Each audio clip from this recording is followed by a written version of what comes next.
Good morning student, मैं Guddu sir आप सभी का इस वीडियो में स्वागत करता हूं। बच्चों, आज हम आपके सामने 11A का जो है क्वेश्चन नंबर 5 लेकर आए हैं, जो कि बहुत ही बढ़िया सवाल है। ठीक है, इसमें इस क्वेश्चन में क्या दिया है? इस क्वेश्चन में दिया है कि 3 पॉइंट्स हैं और ये शो करना है कि ये कोलिनियर हैं। अर्थात फिर से आप समझ लीजिए कि यहाँ पर 3 पॉइंट्स हैं, आपको ये प्रूव करना है कि ये कोलिनियर का मतलब क्या है? जैसे कोई स्ट्रेट लाइन हो, ठीक है, जैसे एक स्ट्रेट लाइन है ये, और इस स्ट्रेट लाइन पे अगर ये ए भी पड़ जाए, ये बी पॉइंट बी भी पड़ जाए और ये पॉइंट सी भी पड़ जाए, तो इसे कोलिनियर कहा जाएगा। क्लियर हो गया नहीं हो गया? मतलब एक ही लाइन में अगर मतलब जो पॉइंट होते हैं वो सभी क्या होते हैं? कोलिनियर होते हैं। अगर एक ही लाइन में अगर ये तीनों ना हो तो कोलिनियर नहीं होगा। तो कुल मिला के उम्मीद कर रहा हूँ ये बातें समझ में आ गया होगा। कोलिनियर का मतलब है कि इनको ये प्रूव करना है कि ये तीनों एक ही स्ट्रेट लाइन में हैं, एक ही सीध में हैं। क्लियर हो गया नहीं हो गया? एकदम सिंपल वे में अगर हम बात करें तो दूसरी चीज़ यहाँ पर समझिए कि कोलिनियर कैसे प्रूव करेंगे। तो यहाँ पर देखिए हम 3D पढ़ रहे हैं, तो चलो इसको 3D के हिसाब से इसको कोलिनियर प्रूव करते हैं कि 3D के हिसाब से कैसे प्रूव होगा। कैसा सोच रहा हूँ? जैसे मैं सोच रहा हूँ कि जैसे हमारे पास क्या है, यहाँ पर लेट पॉइंट बी, कौन कौन से पॉइंट है ध्यान दीजिए। ए कौन सा पॉइंट है? 2 - 3 4। उसके बाद देखिए कौन है? बी है। बी क्या है? 1 2 3 है, ठीक है। और यहाँ पर और कौन है? सी है। सी 3, -8, -11 है। तो चलिए एक काम करते हैं, फॉर लाइन ए बी की वैल्यू चलो निकाला जाए पहले। भाई जैसे ए बी सी है तो पहले चलो ए से बी की जो लाइन बनेगा, भाई जैसे हमारे पास 3 पॉइंट हैं, कहीं भी होगा 3 पॉइंट, तो पहली अगर ए और बी को मैच कर देंगे तो एक लाइन बनेगी, नहीं बनेगा? तो चलिए ए बी का जो है हम निकालते हैं डायरेक्शनल रेशियो। ठीक है, तो यहाँ इसीलिए लिख दिया for A B, for line A B, ठीक है। तो यहाँ पर क्या लिखेंगे? पहले चलिए ए बी का क्या निकाल लेंगे यहाँ से, है direction ratio of A B. तो ए बी का डायरेक्शन रेशियो निकालना है। तो डायरेक्शन रेशियो कैसे निकलेगा?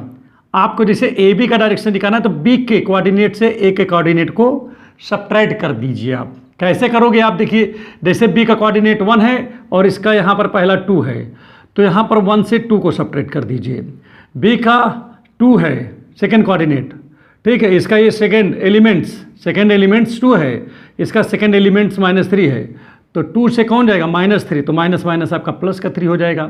इसी प्रकार से यहाँ पर देखिए बी का जो थर्ड एलिमेंट है वो 3 लिखा हुआ है और यहाँ पर -4 है, तो आप यहाँ पर जो है यहाँ पर 4 है तो लिख दिया हमने यहाँ पर, ठीक है। तो इस प्रकार से देखिए यहाँ पर क्या हो जाता है, ध्यान दीजिएगा, इस प्रकार से यहाँ पर हो जाएगा भाई 1 से 2 जाएगा तो ये बच जाएगा, 3 to 5 हो जाएगा, ठीक है। और यहाँ पर ध्यान दीजिएगा, हमने यहाँ पर लिखा नहीं है, ये माइनस का 4 यहाँ पर है, ठीक है, बुक में। तो यहाँ पर माइनस का जब कर देंगे 4 तो माइनस प्लस हो जाएगा, तो ये हो जाएगा 7। तो कुल मिलाकर के यहाँ पर ध्यान दीजिएगा, देखिए मैंने डायरेक्शन रेशियो निकाल लिया ए बी का।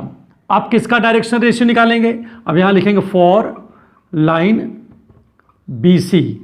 अब चलिए बी सी के लिए काम करते हैं, तो क्या लिखेंगे? Direction ratio of B C. तो BC का डायरेक्शन रेशियो चलो देखा जाए तो इसका मतलब क्या है कि BC लाइन के बारे में हमको निकालना है। BC जैसे मान लीजिए ABC कहीं भी ऐसे हो तो AB के बीच का मतलब AB को मिला दे तो AB हो गया लाइन, अगर B से C को मिला देंगे तो BC लाइन हो जाएगा।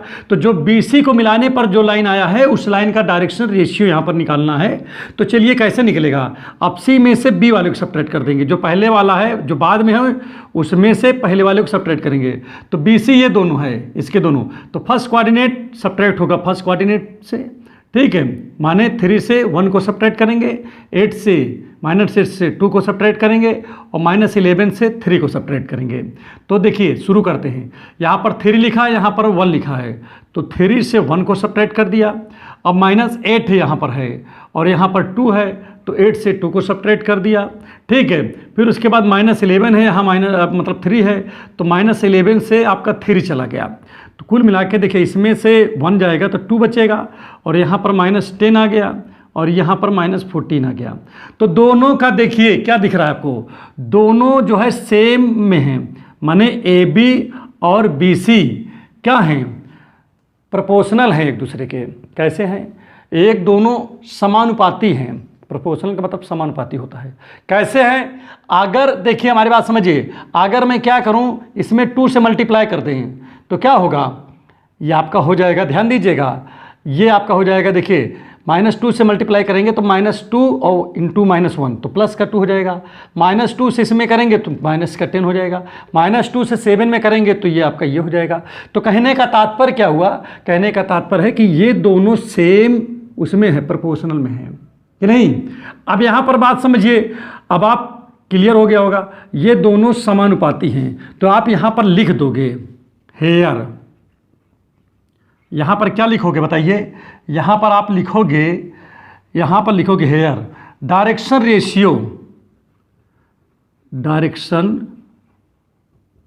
रेशियो ऑफ किसका, AB and BC are proportional, क्या है, प्रोपोर्शनल हैं कि नहीं।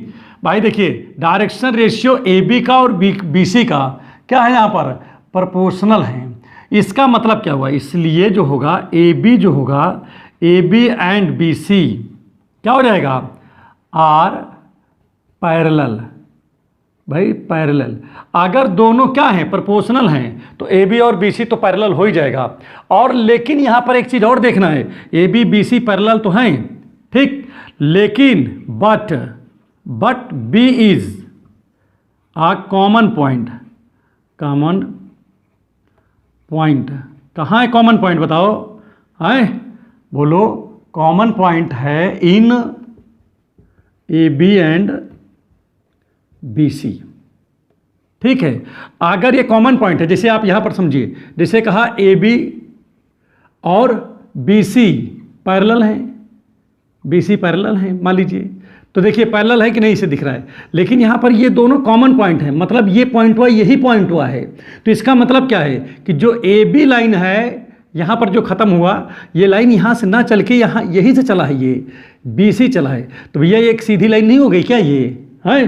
तो अगर एक सीधी लाइन हो गई तो इसका मतलब ABC आपका क्या हो जाएगा, कोलिनियर हो गया।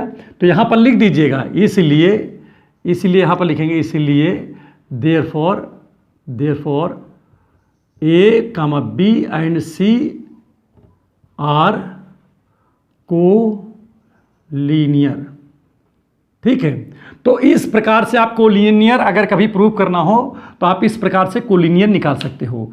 भाई देखिए हमने आपको पहले ही बता दिया कि देखिए यहाँ पर क्या होता है, यहाँ पर कोलिनियर का मतलब होता है कि एक स्ट्रेट लाइन पे अगर जो है ये ABC तीनों पाई जाएं तो ABC क्या हो जाएंगे, कोलिनियर हो जाएंगे।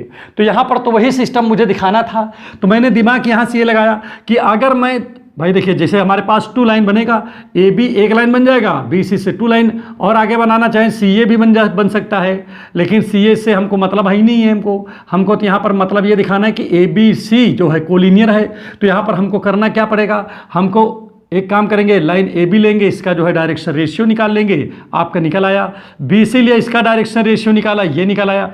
और दोनों को देख रहा हूँ तो दोनों का जो अनुपात है सेम है, माने दोनों सेम जो है प्रोपोर्शनल में है, ठीक है। मतलब direction ratio of AB and BC are proportional, ये दो डायरेक्शन रेशियो है AB और BC का क्या है, प्रोपोर्शनल है, ठीक है। प्रोपोर्शनल हो गया मान लीजिए एक दूसरे के, तो इसका तात्पर्य क्या हुआ, इसका मतलब है कि AB और BC आपस में पैरेलल हुए। प्रोपोर्शनल का सीधा सा मतलब होता है, ठीक है। अब यहाँ पर जब ये हो गए, ठीक है, तो इसका मतलब क्या है, इसका मतलब यह हो गया कि अगर ये पैरेलल हो गए तो यहाँ पर एक पेज बीच में और फंस गया, क्या फंस गया कि बी जो है कॉमन पॉइंट है between A B B C. क्यों? क्योंकि ए कैन ए बी बोलते हैं तब भी बी आता है और बी सी बोलते हैं तब भी बी आता है। तो इसका मतलब क्या हुआ कि बी भाई दोनों में है। अगर दोनों में बी है तो भाई अगर आप दोनों पैरेलल बनाइए लाइन, जैसे आपका ए बी हो गया, अब अगली लाइन कहाँ से चलेगा? बी से, तो बी से अगली लाइन ये गया, तो भाई एक सीधी लाइन में तो बना कि नहीं बना? तो ये चीज़ अगर बन गया, एक सीधी लाइन में तीनों पॉइंट आ गए, इसका मतलब तीनों पॉइंट आपस में क्या है? कोलिनियर है। तो बहुत आसान है, परेशान होने की जरूरत नहीं है। जो कुछ नहीं आता है आप जो है मैसेज बॉक्स में उसको जरूर लिखें ताकि हम उस क्वेश्चन को आपको बता दें, ठीक है। अगर ये वीडियो आपको अच्छे समझ में आ गया हो तो प्लीज़ चैनल को सब्सक्राइब करें, लाइक करें, शेयर करें और बेल आइकन की बटन को अवश्य दबाएं। Thank you.